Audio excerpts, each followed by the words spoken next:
حرام ہے، یہ میں کیسے کھا سکتا ہوں، میں تو مسلمان ہوں.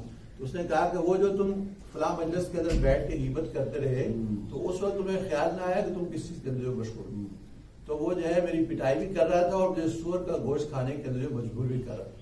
اور میں اس خواب کے اندر جو اٹھ گیا اور مجھے جو ہے اس یعنی گوشت کھانے کی جو بدبو تھی، اس کی متلی تھی، کیا یہ کیفیت مجھے رہی. اور 30 دن تک جب بھی میں کھانا کھاتا تو کھانا کھانے کے وقت میں مجھے ایسے لگتا ہے جیسا کہ میں سور کا گوشت کھا رہا ہوں، اس کی بدبو جو مجھے پہنچ جائے. تو یہ انسان جو ہے اس بات کو سوچے کہ کتنا بڑا جو ہے یہ جرم ہے جو ہم اپنی مجلسوں میں کرتے ہیں، اور خود کو ہم نے جو اس بات سے جو ہے وہ آزاد کرانا ہے اور جو غیبت ہے اس کی عادت کو جو ہے وہ دور کرنا ہے. تو اس کا پکا عزم جو انسان کرے تو خدا نہ خواستہ کہیں غیبت ہو جائے تو پھر اپنے اوپر جو کوئی نہ کوئی انسان جو ہے جرمانہ رکھے کہ کسی کی غیبت ہوگی تو میں اس پہ جو ہے وہ استغفار بھی کروں گا اس کے لیے اور کچھ نہ کچھ صدقہ بھی کروں گا اور پھر جو اس سے جا کے معافی مانگوں.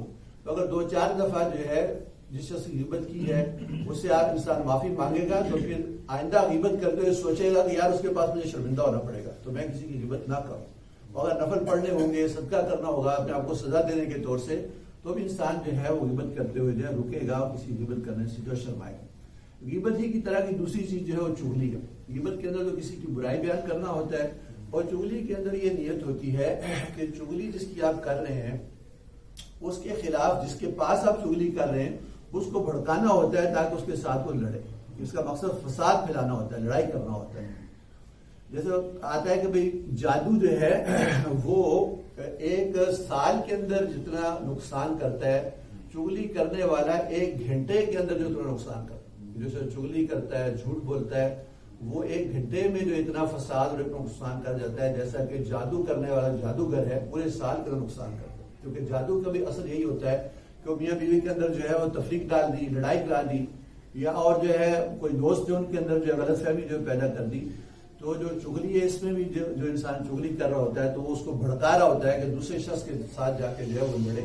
تو یہ دوہرا گناہ ہے، یہ غیبت سے بھی برا گناہ ہے. اس کو جو ہے نمام کہتے ہیں یا قطات کہتے ہیں قرآن کریم کے اندر، احادیث کے اندر جس کے لیے الفاظ آتے ہیں کہ جو شخص جو ہے دوسرے کی چغلی جو کرتا ہے تو اس شخص نے فرمایا کہ اس شخص کے لیے اللہ تعالیٰ نے جو ہے وہ جنت کو جو ہے وہ حرام کر دیا.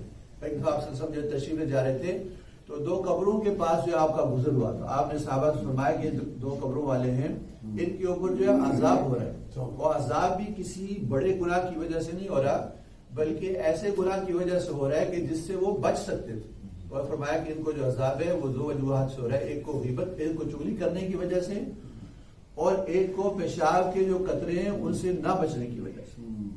تو جو یعنی عذاب قبر میں اکثر یہ علماء فرماتے ہیں کہ عذاب قبر کی اکثر وجہ جو ہے وہ پیشاب کے قطروں سے نہ بچنا ہے. تو اس کا بڑا انسان کو جو دھیان کرنا چاہیے کہ جو انسان ظاہری آج کل کے دور میں صفائی اور ستھرائی کا لوگ دھیان رکھتے ہیں لیکن جو طہارت ہے پیشاب اور پخانے کے بعد اس کا جو دھیان نہیں کرتے. اور خاص طور سے پیشاب کرتے ہوئے قطرے جو ہے اٹھ کے جسم کے اوپر لگ جائیں یا کپڑوں کے اندر لگ جائے تو یہ بہت بڑا سبب ہے عذاب قبر. تو آپ صلی اللہ علیہ وسلم نے ارشاد فرمایا کہ یہ پیشاب قطروں سے بھی بچ سکتے تھے لیکن نہیں بچے، انہوں نے اس کے اندر غفلت کی، اور یہ چغلی کرنے سے بھی بچ سکتے تھے لیکن اس سے بھی نہیں بچے. تو یہ ان 2 گناہوں کی وجہ سے جو ہے آج یہ عذاب قبر کے اندر مبتلا ہے. عذاب قبر ایسی چیز ہے کہ آپ صلی اللہ علیہ وسلم نے ارشاد فرمایا کہ اللہ تعالیٰ نے اس کو جو ہے لوگوں کے کانوں سے اور نگاہوں سے چھپا کے رکھا ہے. اگر اس کو ظاہر کر دیں تو لوگ جو ہے وہ اپنے بستروں کے اوپر آرام کرنا اور اپنے کاموں کے اندر جو مشغول رہنا اور اپنے مردوں کو قبروں کے اندر دفن کرنا یہ سب کچھ ہی بھول جائیں.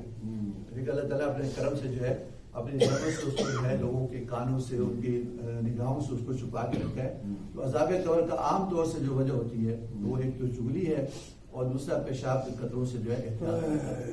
یہ ساری چیزیں اللہ تعالیٰ ہمیں جو ہے اس کے اوپر جو ہے عمل کرنے کی توفیق نصیب فرمائے.